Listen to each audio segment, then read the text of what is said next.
दीपिका देशपांडे ने लिखा है, प्रणाम। महाभारत कालीन संजय की दिव्य दृष्टि का क्या रहस्य है?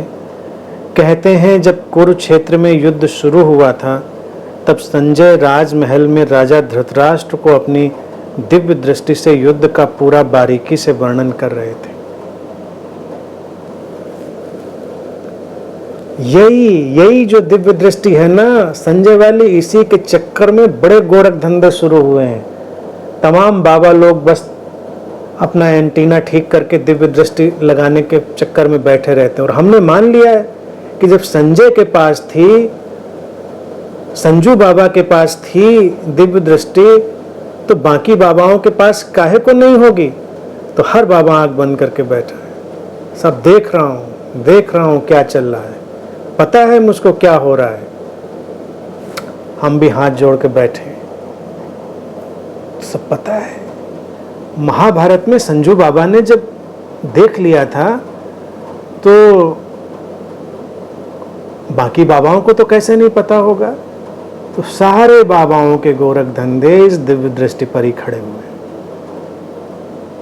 देख लेंगे, समझ लेंगे। और आज के अगर वक्त में देखें तो आजकल तो सभी के पास दिव्य दृष्टि है, सबके हाथ में मोबाइल है, पूरी दुनिया में कहां क्या चल रहा है सबको पता है। तो आजकल के तो संजय सभी हो गए हैं। मूल बात है हमको उसके स्तार में जाना चाहिए और जो चीजें सुपरस्टिशियस अंधविश्वास में ले जाने वाली हैं उनको छोड़ देना चाहिए। ऐसे वर्णनों से हम ये समझ सकते हैं कि हो सकता है कोई ऐसी टेक्नोलॉजी रही हो जिसका उपयोग किया जा रहा हो। एक एंगल ये हो सकता है उस बात को देखने का, और एक एंगल कल्पना की उड़ान भी हो सकता है। तुमने साइंस फिक्शन पढ़े होंगे, बहुत सारे जो अच्छे कल्पनाशील ऑथर होते हैं बाद में विज्ञान भी उनको उसी ढंग से पकड़कर प्रयोग करके सामने लाने की कोशिश करता है। कई जो साइंटिफिक फैंटेसीज थी वो साकार भी हुई। तो दूसरा पहलू ये है कि हम माने कि जो लेखक है वो एक ऐसी परिकल्पना करता है कि देखा जा सकता है, ऐसे देखा जा सकना भी संभव है। हम इसको क्लेयरवायंस, क्लेयरऑडियंस के तल पर डालेंगे।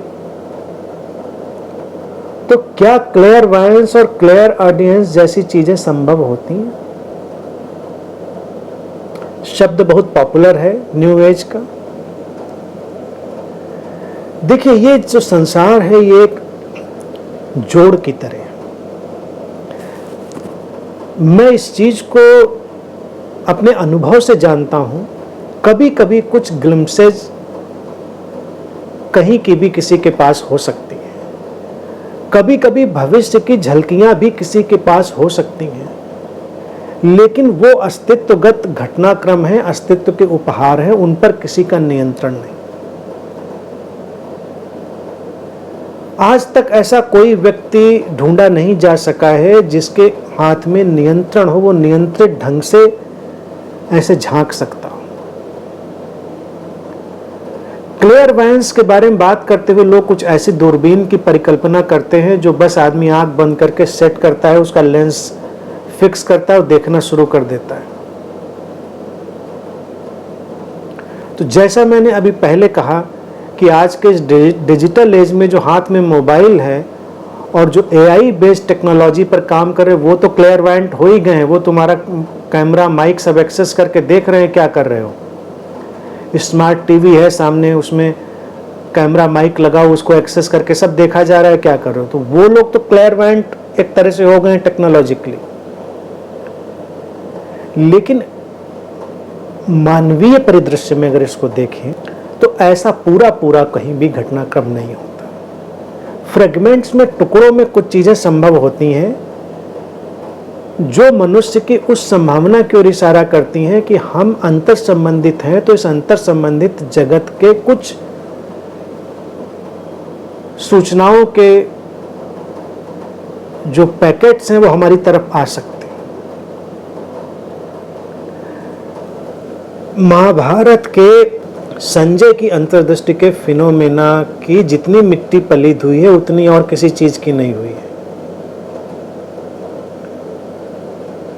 क्योंकि हर जगह तुमको ऐसा प्रिटेंशन मिल जाएगा, ऐसे प्रिटेंड करने वाले लोग मिल जाएंगे जिनको सब दिख रहा है, इस दुनिया में नहीं दिख रहा है, चांद तारों पे दिख रहा है, मंगल ग्रह पे दिख रहा है, आकाश गंगाओं में दिख रहा है, अपने घर में क्या है वो नहीं दिख रहा, बगल के कमरे में क्या है वो नहीं दिख रहा। ऐसे दावा करने वाले लोगों पर कई रिसर्चेज हो चुकी हैं जिन्होंने कहा कि हमको दिखता है, हमको ऐसा दिखता है, तो वो कभी भी उस प्रैक्टिकल प्रयोग में सफल नहीं हो सके, क्योंकि दिखाई दे तुम्हारी अपनी कल्पना से तो ठीक है, तुम सुनो और मान लो, लेकिन बिल्कुल प्रैक्टिकली अगर तुमसे कहा जाए कि अपना वो लेंस सेट करो और देखकर बताओ कि बगल के कमरे में क्या है, तो मुश्किल हो जाती है। ऐसे दावा करने वाले लोग कभी भी उसको साबित नहीं कर पाए, लेकिन ये बाबा लोगों ने इसका बहुत दुरुपयोग किया और उस दुरुपयोग के साथ लोगों का बहुत शोषण हुआ।